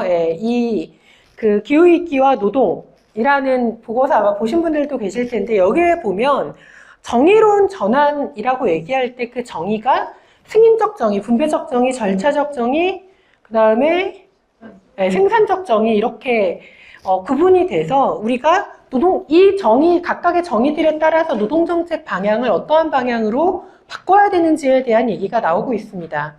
그러면서 승인적 정의는 누가 가장 취약한가에 대한 얘기예요. 그래서 비정규직 작은 사업장, 플랫폼 노동 등 불안정하고 취약한 노동자가 가장 먼저 피해를 입는다. 가장 심하게 피해를 입는다라는 것을 우리가 인식하고 그들을 위한 대책을 마련하는 게 승인적 정의고요. 분배적 정의는 누가 책임이 있고 누가 거기에 피해를 받고 있는가에 대한 얘기입니다. 그러니까 차별화된 책임 원칙이라고 얘기를 하고 있는데요. 기후위기의 원인을 누가 제공했느냐. 그래서 누가 책임이 있느냐에 따라서 누가 그것에 비용을 대느냐. 누가 그것에 대해서 고통을 감내해야 되느냐도 달라진다라는 얘기인 거죠. 절차적 정의는 이러한 논의를 하는 데 있어서 누가 어떻게 참여해서 앞으로 변화할지 결정할 것이냐에 대한 얘기인데요. 여기에 나와 있는, 아까도 나왔었던 프론티어라고 얘기할 수 있는 최전선 당사자와 충분한 협의를 통해서 기후위기 대응을 해야 된다. 그러면서 거버넌스도 여기서 얘기하는 거버넌스는 여러 가지가 있지만, 이를테면 탄소중립위원회라던가, 아니면 지역별로 만들어지고 있는 기후위기 대응 거버넌스가 있는데요. 이런 거버넌스가 진짜로 필요한 목소리를 듣고 있느냐에 대한 것이 절차적 정의라고 얘기를 할 수가 있습니다. 잘렸는데요. 생산적 정의는 어떠한 사업이나 이런 것들이 정말로 환경적으로 문제가 없는 사업인가, 그걸 근본적으로 돌아봐야 된다. 그리고 우리가 살고 있는 이 사회가 진짜로 지속 가능한 사회인가를 바탕으로 해서 우리가 무언가를 만들고, 그러니까 기업에서 무언가를 만들고 공급하는 데 있어서 그걸 먼저 검토해야 된다는 것이 생산적 정의라고 얘기를 드릴 수 있습니다. 그래서 방금 이제 막 여러 가지 얘기를 했죠. 우리나라가 얼마나 기후위기 대응을 못하고 있고 무책임한지에 대한 얘기도 했고, 미국 같은 경우에 그린 뉴딜이나 어떤 노동자들의 권리에 대한 어떤 얘기를 하고 있는지 얘기를 하기도 했습니다. 그래서 우리가 그럼 무엇을 해야 할 것인가에 대한 얘기를 좀 드리려고 해요. 이게 기후운동도 이제 프레임이 변화하고 있습니다. 예전에는 지구온난화라고 얘기를 했죠. 글로벌 워밍이라고 얘기를 했고, 그 다음에는 기후변화라고 얘기를 했어요. 그러다가 몇 년 전부터 기후위기라는 얘기를 많이 했습니다. 더 급박해졌죠. 왜냐하면 지구온난화라고 얘기를 하면 지구가 좀 더워지면 안 돼? 이런 얘기를 하는 사람들이 많았어요. 그게 뭐 나빠? 그러다가 그냥 좀 따뜻해지는 게 아니구나. 우리의 삶의 기반을 완전히 통째로 흔들고 있구나라고 하면서 기후위기라는 얘기까지 나왔습니다. 앞으로 나아가야 될 방향은 기후위기를 극복하는 과정에서 우리가 어떻게 기후정의를 실현할 것인가에 대한 얘기로 프레임이 이미 넘어가고 있습니다. 이 기후위기, 아까도 초반에 얘기를 드렸지만, 우리는 어떻게든 기후위기에 대응을 할 겁니다. 근데 문제는 중요한 건 어떻게인 거죠. 고통스럽게 원치 않는 방식으로 누군가를 희생시켜가면서 극복할 것이냐, 아니면 버텨낼 것이냐. 그게 아니면 우리가 먼저 대응하고 준비해서 우리 모두가 덜 아프게 대처할 수 있을 것이냐. 그 기로에 지금 거의 마지막 기회에 서 있다라고 기후활동가들은 얘기를 하고 있습니다. 기후위기 극복해야 된다. 네, 어떻게 할 거냐? 재생에너지 확대해야 된다. 다 동의해요. 기후위기 극복해야 된다. 재생에너지 확대해야 된다. 다 동의합니다. 다만 기후위기 극복을 어떻게 할 것이고 재생에너지 확대하는데 어디에 할 거고 누가 할 거냐라는 문제가 훨씬 더 중요해지고 있다는 거죠. 작년에 캅26 회의장 밖에서는 이런 목소리들이 나왔어요. 안에서 이제 여러 정상들이 논의하고 있을 때 밖에서 더 이상 정보를 날조하지 말아라. 화석연료 넷제로 및 거짓해법에 대한 거부가 필요하다.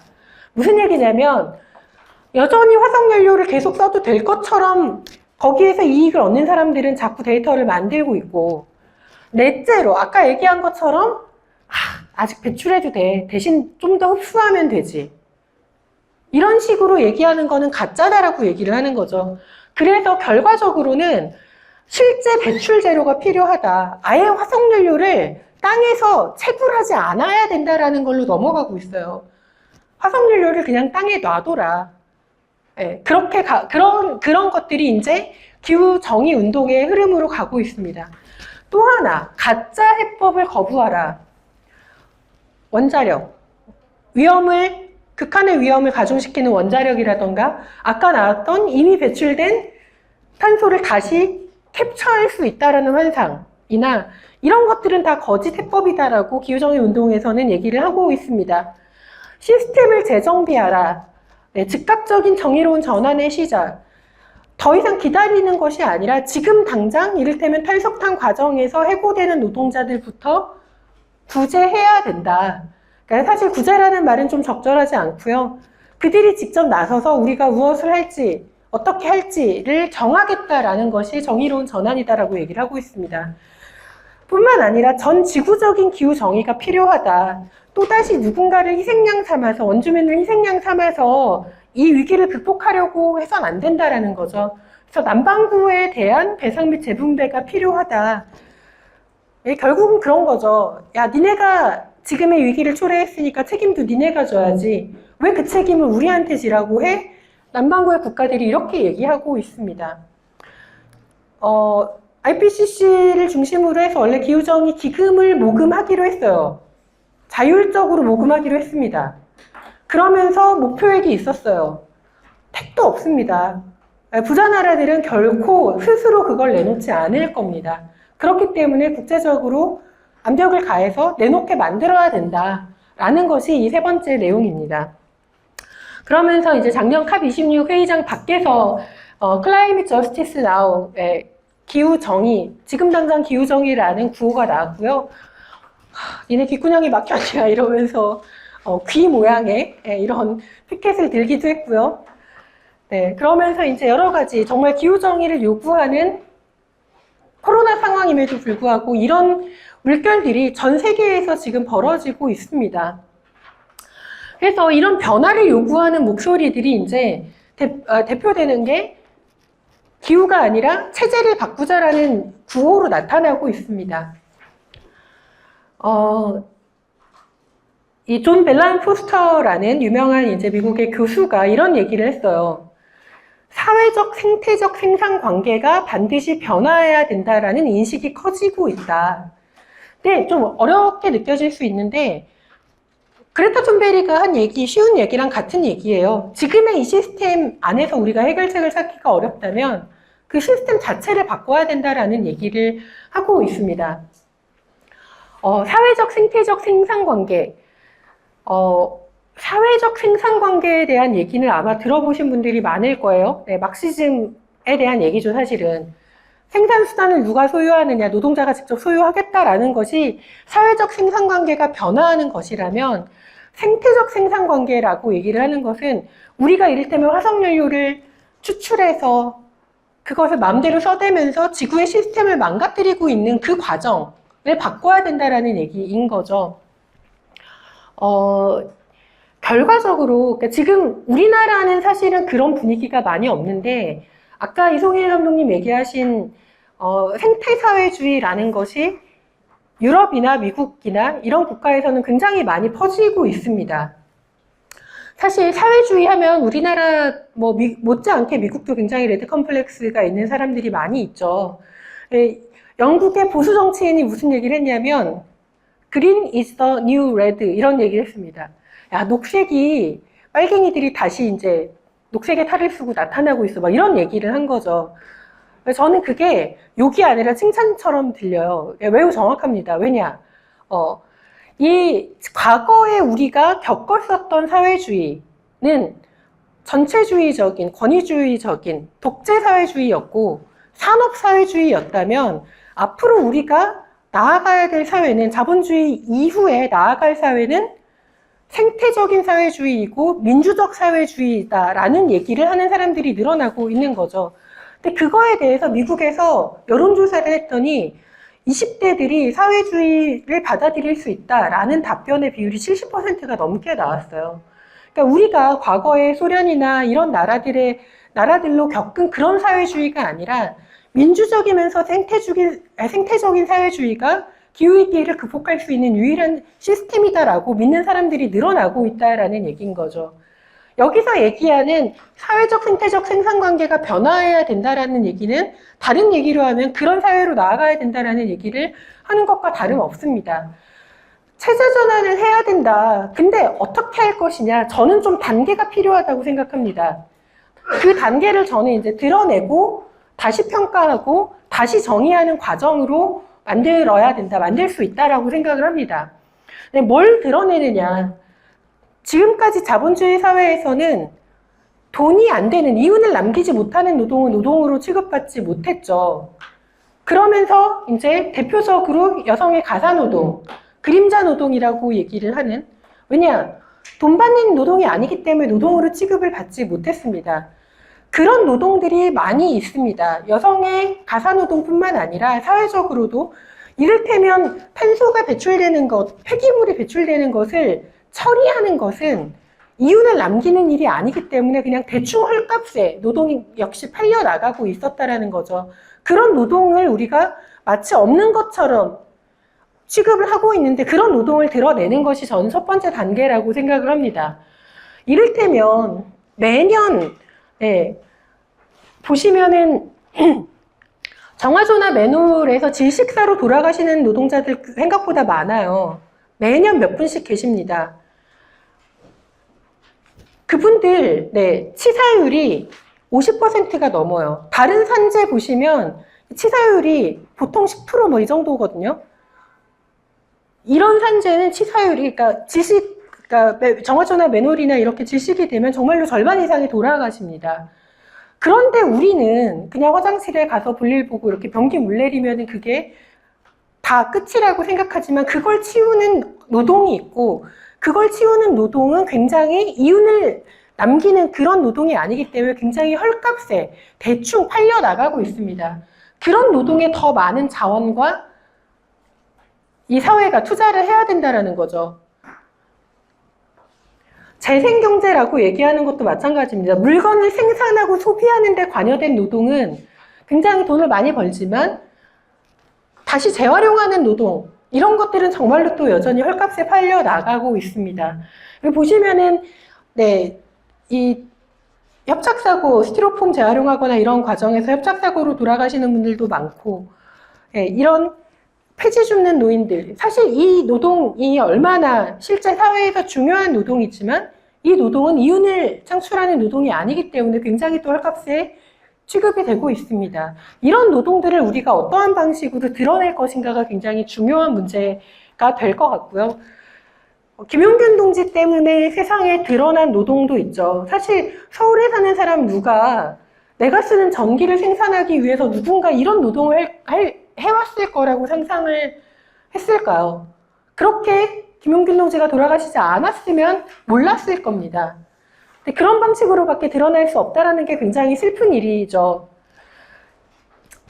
그래서 2019년에 발전비정규직 연대회의에서 이 동영상 찍어서 공개했을 때 저는 너무 놀랐습니다. 사실은 노동자가 발전소 안에 그 동영상을 찍어서 공개한다라는 건 정말로 엄청난 큰 불이익을 감수하겠다라는 각오 없이 불가능하잖아요. 이걸 보고서 사람들은 정말 놀랬고 김용균 동지 돌아가신 지 지금 몇 년이 됐지만 여전히 컨베이어 벨트가 돌아가는 상황에서 점검을 합니다. 왜냐? 하청 노동자들은 설비를 멈출 권한 자체가 애초에 없어요. 여전히 위험한 상황에서 노동을 하고 있고 정말 기가 막혔던 것은 그나마 그 이후에 2인 1조 원칙은 지켜지고 있다고 해요. 그런데 작년에 난 기사를 보니까 그 2인 1조 때문에 늘어난 인원을 이 정규직을 퇴직한 분들이 또 그 일자리를 차지하고 있다라는 그 폭로와 기사가 나왔습니다. 아, 이 세상에 정말 어떻게 그럴 수가 있느냐. 정말 일자리가 늘어나고 안전하게 가는 것이 아니라 또 역시 누군가의 기득권을 지키는 방향으로 이러한 사건도 이용되고 있구나, 그런 생각이 많이 들었습니다.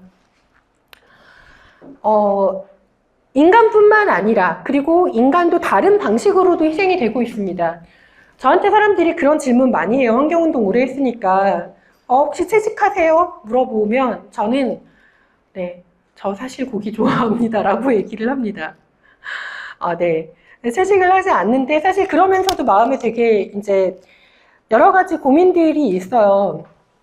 왜냐하면 그러니까 육식이라는 것 자체에 대한 고민이 아니더라도 이를테면 지금과 같은 방식으로 고기를 사람들에게 공급하는 것은 굉장히 여러 가지 문제가 있습니다. 일단 그 동물들이 살아있는 동안 너무 고통스럽기도 하고요. 또 보이지 않는 곳에서 사람들도 굉장히 희생이 되고 있습니다. 여기 만내농장 폐쇄하라라고 이렇게 피켓을 들고 나선 분들은 홍천 군민이신데요. 실제로 농장이 대규모화되면서 사람들이 별로 없는 지역에 처박아 놓고 주인은 절대 그 동네에 살지 않고 홍천 시내 고급 아파트에 삽니다. 그러면서 거기에서 나오는 돈분이나 이런 거 제대로 처리하지 않아요. 왜냐?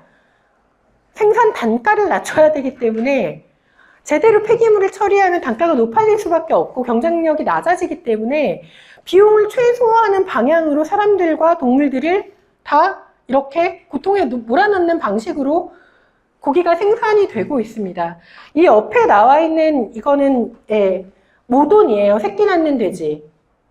이 모돈은 살아있는 동안 평생 이 케이지 밖으로 못 나옵니다. 한 발자국도.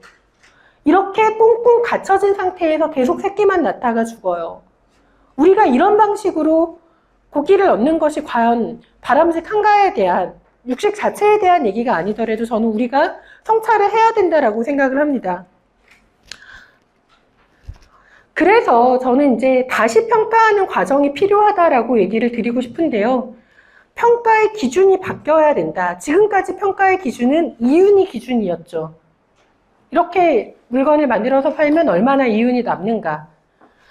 멸종저항이라는 영국의 기후단체입니다. 여기 나와 있는 게 멸종저항의 마크인데요. 모래시계예요. 우리에게 이 지구에게 얼마 시간이 남아있지 않다. 사실 정확히는 지구가 아니라 인류에게이겠지만 모래시계를 마크로 하고 있는 이 단체의 모토는 Rebel for Life입니다. 삶을 위한 반란. 기준이 이윤이 아니라 우리 모두의 삶이어야 한다. 인간을 포함한 지구상에 살고 있는 모두의 삶이 기준이 돼야 된다. 노동의 가치도 어떤 자본주의와 신자유주의적인 관점이 아니라 새로운 관점으로 노동의 가치를 다시 평가해야 된다라는 얘기를 꼭 드리고 싶습니다. 이를테면 이윤을 많이 남기진 않지만 우리가 살아가는데 우리의 일상을 떠받치고 있는 노동들, 가사노동, 돌봄노동, 환경관련 노동, 경비주차 시설관리 노동자들은 이것은 정말로 비용을 최소화하는 방향으로 평가되어 왔었던 그런 노동이에요. 제가 이 물건을 생산하는 노동과 관련된 분들에게는 죄송하지만, 그러니까 이를테면 건조기 없어도 우리가 죽진 않지만, 우리 똥 안 싸면, 못 싸면 죽잖아요. 똥 제대로 안 치우면, 굉장히 여러 가지 병에 걸려서 죽을 수도 있고 그렇습니다. 필수 노동이라고 얘기가 되어지기 시작한 그 노동들에 우리가 정말 과연 제대로 값을 지불하고 있느냐, 이런 고민이 기후위기 시대에 필요하다. 왜냐?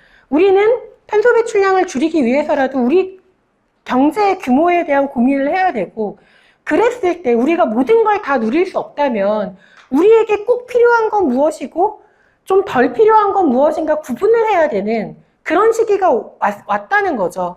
그렇게 봤을 때 우리의 삶을 지탱하고 유지하기 위해서 필수적인 이런 노동들에 대해서 다시 평가해야 된다라는 얘기를 드리고 싶습니다. 그리고 그 평가의 기준은 우리의 삶이 돼야 된다. 또 하나의 기준은 지구라는 시스템이 돼야 된다라는 얘기도 드리고 싶습니다. 지구라는 시스템을 봤을 때 우리가 이 시스템의 한계 안에서 살아야 된다는 건 너무 명확하죠. 아까 일론 머스크 얘기도 나왔는데, 일론 머스크는 물론 돈이 많아서 지구의 한계를 벗어날 수 있을지 모르지만 저는 별로 지구 밖으로 나가서까지 살고 싶은 마음은 없어서 지구의 한계 내에서 우리가 어떻게 살아나갈 수 있을 것이냐를 고민해야 된다라는 얘기를 드리고 싶고요. 그런 상황에서 사실 새로운 갈등이라고 얘기를 하기엔 이미 이제 또 몇 년 지났는데, 농어촌 파괴형 풍력태양광 반대 전남회의라는 것이 작년에 생겼습니다. 지금 사실 기후운동도 이제 분화하고 있어요. 이를테면 탄소만 줄이면 된다라고 생각하는 사람들은 화석연료에서 재생에너지로 전환해야 되니까 쫙 깔아야지 태양광, 이렇게 얘기하는 분들이 있다는 거죠. 근데 과연 그런가? 농촌에 태양광을 쫙 까는 게 기후 정의의 관점에서 맞는 얘기인가? 농촌에 가면 태양광 보면 정말 진저리 치시는 분들이 많습니다. 외부에서 자본이 들어와서 동네를 말아먹고 있거든요, 실제로. 그러면서 동네 주민들끼리 이간질시키고 싸움 나고 이런 일이 벌어지고 있습니다. 당장 화석연료에서 다른 재생에너지로 전환하는 것도 중요하지만 그 과정에서 누구를 희생시키는가를 봤을 때 농민들과 농지를 희생시키는 방향으로 재생에너지를 만드는 것은 바람직하지 않다라는 얘기를 꼭 드리고 싶습니다. 그럼 어떻게 하자는 거냐? 서울에서 쓸 전기는 서울에서 만드는 게 맞습니다. 어떻게 만들 수 있느냐? 건물 도로 위에 다 태양광 올려야 돼요. 근데 왜 그걸 안 하느냐? 비용이 많이 들거든요. 근데 비용이 많이 든다고 서울이 아닌 농촌에 태양광을 쫙 까는 게 과연 정의로운 거냐? 절대 그렇지 않다라는 얘기를 꼭 드리고 싶습니다. 이런 것도 문제가 있죠. 이제 우리는 또 이 민주노총이니까, 예. 저도 2학년대 노조 조합원입니다. 오래되진 않았지만. 민주노총에서 이런 얘기를 적극적으로 해주셔야 됩니다. 네.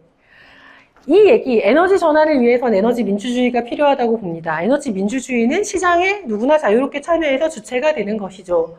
라는 말도 안 되는 소리를 국회의원이 했습니다. 네. 환경운동가 출신 국회의원이 했습니다. 정확하게 말하면.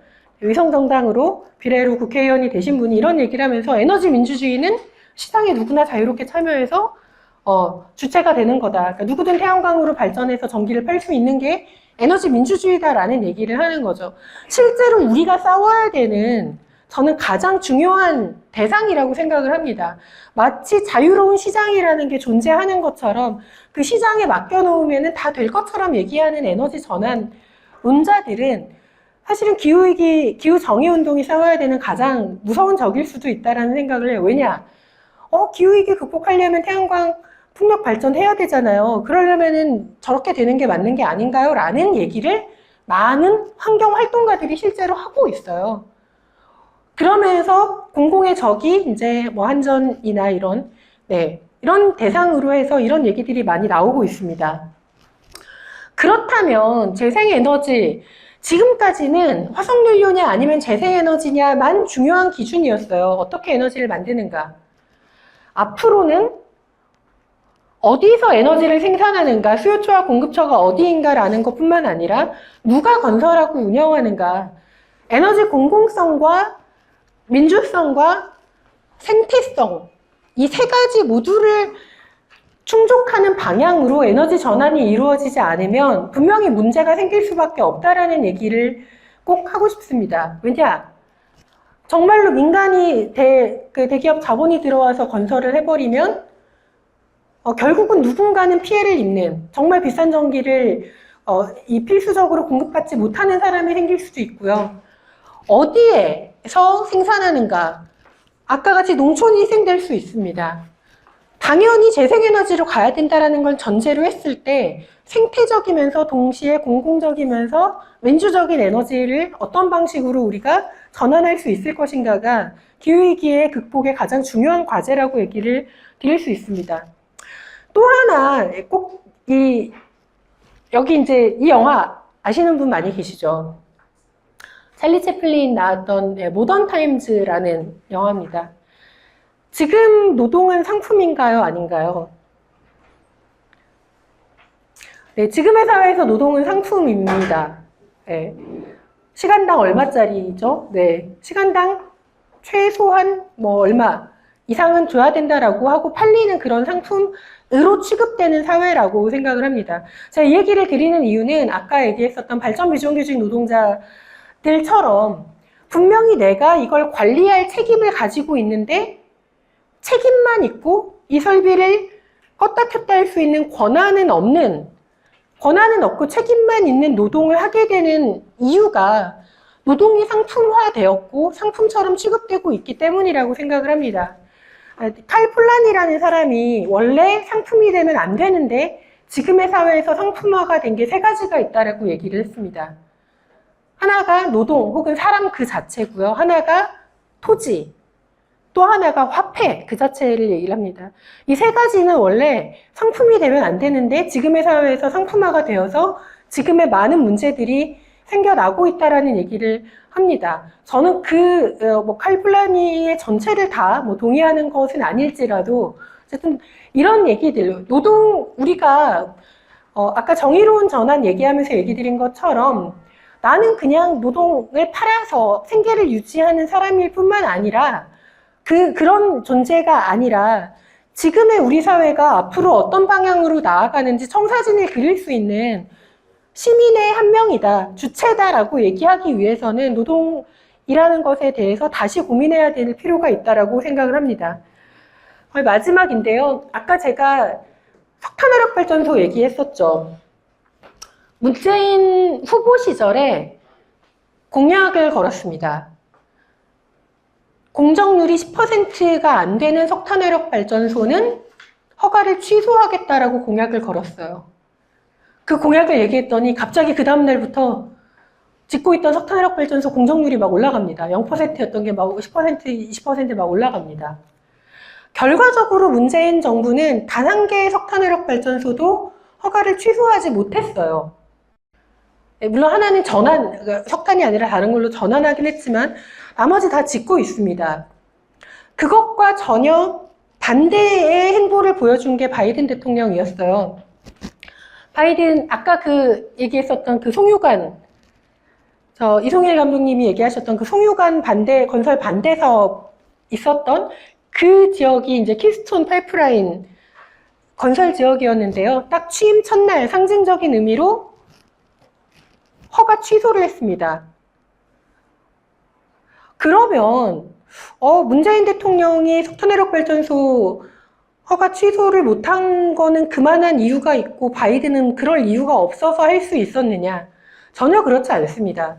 그거 취소하고 나서 캐나다의 이 회사가 바이든 정부에게 17조 원 손해배상 청구를 하고 난리가 났습니다.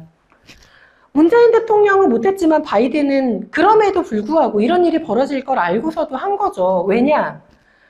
지금이라도 잘못된 사업, 기후위기 시대에 맞지 않는 사업은 지금이라도 중단하는 게 미래에 훨씬 더 낫다라고 판단을 한 거예요. 저런 비용을 들이더라도 중단하겠다라고 선언을 한 거죠. 이런 단호함을 문재인 대통령이 보여줬어야 된다라고 생각을 합니다. 근데 본인이 그 발표를 하고 나서 공정률이 올라가고 건설 회사들이 얼마 손해배상 청구하겠다 막 얘기하고 막 난리를 치니까 꾀갱하고 결국 허가 취소를 안 하고 다 지금 짓고 있습니다. 그 결과가 아까 조선일보의 기사처럼 이렇게 난 거죠. 그래서 마지막인데요. 우리가 지금 얘기하는 것들, 전지구적인 기후위기를 막기 위해서 무엇을 해야 된다라고 얘기를 하고 있는데 해야 될 일이 너무 많아요. 그러니까 규모는 전지구적인데 해상도는 굉장히 촘촘하게 우리 지역에서부터 노동장에서부터 여기에서 저기에서 해야 될 일이 너무 많습니다. 그것을 결론적으로 저는 환경운동에 되게 오래된 구호가 있어요. Think globally, act locally. 전지구적으로 생각하고 지역적으로 행동하라 라는 얘기가 있습니다. 전지구적인 기후위기를 막기 위해서 전지구적인 아까 이송일 감독님 얘기해 주신 여러 가지 그런 부정의를 생각하면서 또 실제로 내가 행동해야 되는 것은 내가 있는 곳에서부터 무엇을 할 수 있을 것인가 생각을 해야 됩니다. 근데 그것이 결코 그냥 나의 작은 실천으로 세상이 바뀔 거야 라는 것이 아니라 내가 하고 있는 일이 사회에 어떤 영향을 미치는가를 고민하는 것에서부터 시작이 돼야 된다고 생각을 하고요. 그러기 위해서는 전지구적인 변화를 만들어 나가면서 촘촘하게 꼼꼼하게 하기 위해서는 우리 모두가 주체가 되어야 되고 우리 모두가 정의로운 전환을 어떻게 할 수 있을 것인지 고민을 해야 한다고 생각하고 그런 면에서 여기 계신 모두가 각자의 지역과 역할에서 기후위기를 막기 위해서 무엇을 할 수 있을 것인지 올해 단협에는 녹색 단협을 한번 같이 해볼까? 이런 고민을 앞으로 계속 같이 해주시기를 바라며 강의를 마치도록 하겠습니다.